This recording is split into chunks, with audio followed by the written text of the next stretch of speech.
ஆன்மீக நண்பர்கள் அனைவருக்கும் என்னுடைய அன்பான வணக்கங்கள். தமிழ் மாத ராசி பலன். ஆனி மாதம்.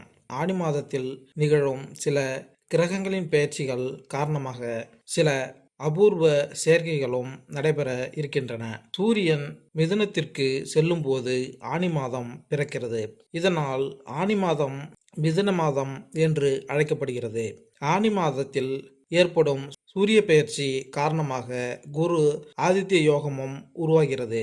விசு வாவசு வருடம் ஆனி மாதம் சூரியன் மிதுனத்திற்கு செல்லும் போது ஆனி மாதம் பிறக்கிறது. ஆனால் இதனால் ஆனி மாதம் மிதுன மாதம் என்று அழைக்கப்படுகிறது.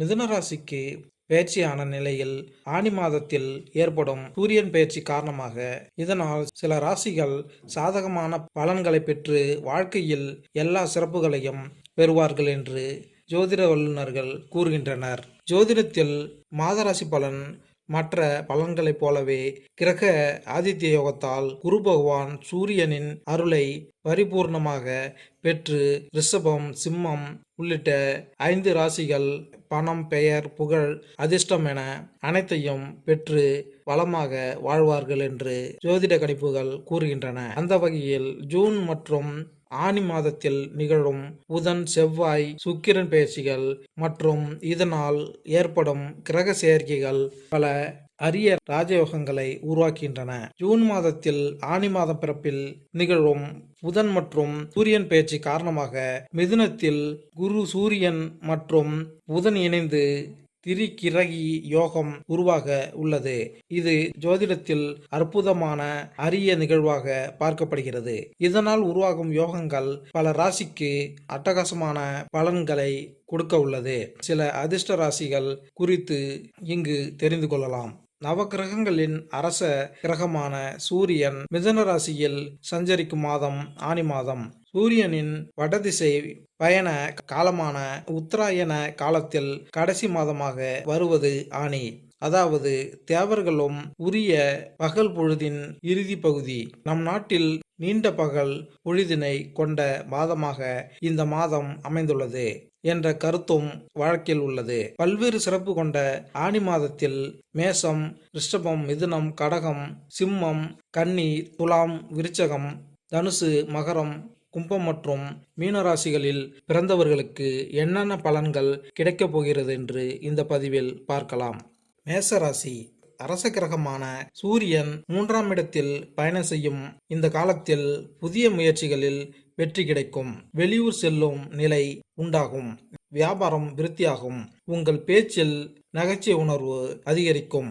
பேச்சிலே பலரையும் கவருவீர்கள். நல்ல செய்தி தேடி வரும். தொட்டது துலங்கும். தொழில் வளர்ச்சி அதிகரிக்கும். பண விஷயத்தில் நண்பர்கள், வாழ்க்கை துணையின் உதவி கிடைக்கும். மேசராசியினருக்கு ஆனி மாதம் நன்மைகளை அள்ளித்தரும் மாதமாக இருக்கும். தடைப்பட்ட வேலைகள் சீக்கிரம் நிறைவேறும். வேலையில், தொழிலில் முன்னேற்றம் காணலாம். கடின உழைப்பிற்கு ஏற்ற பலன் கிடைக்கும். வருமானத்தை மேம்படுத்தும் வாய்ப்புகள் கிட்டும். குடும்பத்தில் மகிழ்ச்சியும் நிம்மதியும் நிறைந்திருக்கும். விசுவாசுவ வருடம் ஜூன் 15ஆம் தேதி முதல் ஜூலை 16ஆம் தேதி வரையிலான ஆனி மாதத்தில் மேசராசிக்காரர்களுக்கு கிடைக்கப் போகும் பலன்கள், அதிர்ஷ்டங்கள், கவனமாக இருக்க வேண்டிய விஷயங்கள் குறித்து இந்த பதிவில் காணலாம். ஆனி மாதத்தில் மேசராசியில் சுக்கிரனும், மிதுனத்தில் புதன், குரு, சூரியன் ஆகிய 3 கிரகங்களும், சிம்மத்தில் செவ்வாய், கேது ஆகிய கிரகங்களும், கும்பராசியில் சனி, ராகு ஆகிய கிரகங்களும் உள்ளன. மொத்தத்தில் இந்த ராகு கேதுவின் எல்லா கிரகங்களும் அடங்கியுள்ளன. நாம் எடுக்கும் முயற்சிகள் அனைத்தையும் வெளிநாட்டு சக்திகள் எடுத்துக்கொள்ளும் வாய்ப்புகள் உள்ளது. இந்த காலகட்டத்தில் நாம் போடக்கூடிய அனைத்து முயற்சிகளும் வெற்றியை தரக்கூடிய காலகட்டமாக இருக்கும். ஜூன் 22ஆம் தேதி புதன் மிதுனத்திலிருந்து கடகத்திற்கு போகிறார். 29ஆம் தேதி சுக்கிரன் சொந்த வீட்டுக்கு ஆட்சி பெறுகிறார். இந்த ஆனி மாதத்தில் இவை இரண்டும் தான் பெரிய கிரக மாற்றமாக உள்ளன. மற்றபடி அனைத்து வருட கிரகங்களும் அந்தந்த இடத்தில் உள்ளன. செவ்வாய் ராசிக்கு 5ஆம் இடத்தில் இருப்பதால் விசேஷமான காலகட்டமாக இருக்கும். 1, 5, 9ஆம் இடம் என்பது மகாலட்சுமி யோகம் என்று அழைக்கப்படுகிறது. இந்த இடத்தில் ராசிநாதனே 5ஆம் அதிபதியோ 9ஆம் அதிபதியோ இருந்தால் மிகப்பெரிய ஏற்றத்தை கொடுக்கக்கூடிய காலகட்டமாக இருக்கும். உங்களுடைய ராசிக்கு 5ஆம் இடத்தில் இருப்பதால் பெரிய அதிர்ஷ்டங்கள் கிடைக்கும். குழந்தைகள் மூலம் ஏற்றங்கள் கிடைக்கக்கூடிய காலகட்டமாக இருக்கும்.